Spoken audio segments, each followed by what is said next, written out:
With the scheduled 2019 tax rate decrease, our moderate case simulation suggests that expected revenue will likely be insufficient to cover combined black lung benefit payments and administrative costs, as well as debt repayment expenditures, according to the report from the Nonpartisan Government Accountability Office.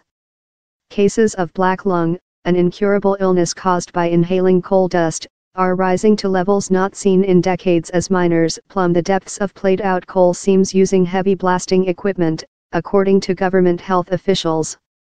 The fund that helps them is already roughly $6 billion in debt, as revenue since it was created in the 1970s has failed to keep up with outflows.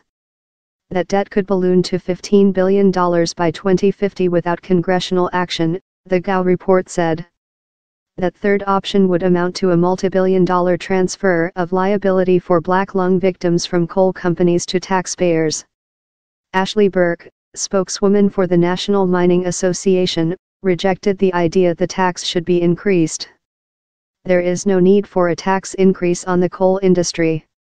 The only reason borrowing has been necessary is for the government to essentially repay itself for accumulated interest payments on legacy debt from the 70s and 80s, she said.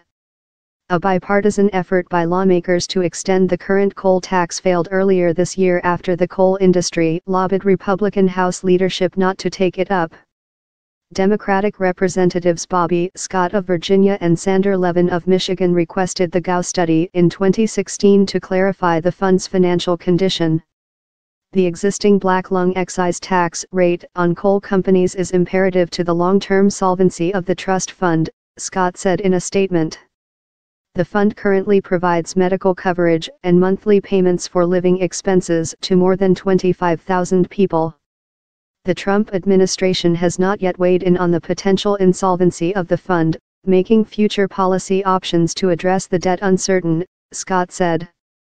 The United Mine Workers Union of America, the coal miners' trade union, called on Congress to ensure that the excise tax coal companies now pay remains at current levels, especially as the incidence of the disease continues to rise and affect younger miners.